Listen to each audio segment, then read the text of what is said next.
So mostly what they do is hold summits. I think that right now the question is, do we all work for central bankers? That's what I want to address to our guest tonight. Is this global governance at last? Is it one world, the central bankers in charge? Jim Iorio, you say we've got some downside here, a correction in the markets. Fine.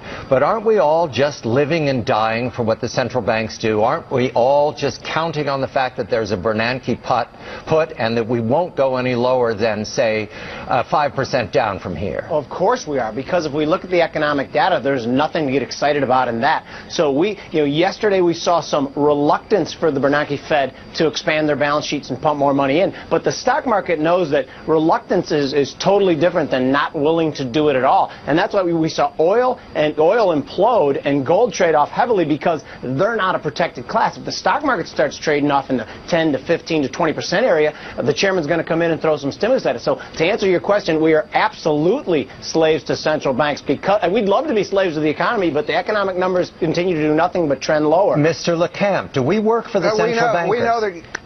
Mr. LeCamp, we do. This is free. We do. Look, markets are driven by policy now. They're not driven by market forces. They're driven by fiscal cliffs. They're driven by central bank proclamations. They're driven by false rumors coming out of the ECB. Fiat currency really that's continually watered down. They continue to water our currency down so the markets go up and we feel good about it.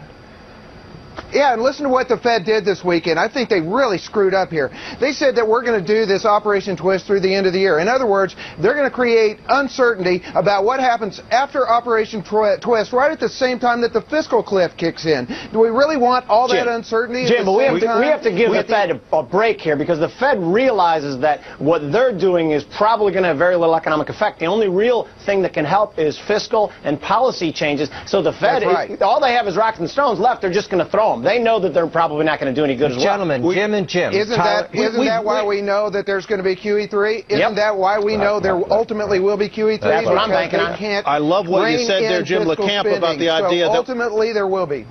Jim LeCamp, which Jim? I'm not sure which one said this, but that we're basically beholden to what the central bankers and policymakers do, rather than to the fundamentals in the economy, because we have not been able to generate real growth without doing one of two things. That is debasing the currency or borrowing our way to a false prosperity.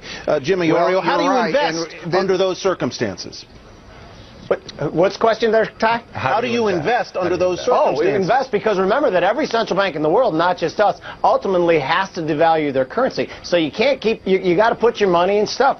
Big cap U.S. with good balance sheets, to me, is the world's tallest midget. Mr. LeCamp, every major country holds gold. That tells me that it's attractive. Is it attractive to you with a watered-down currency?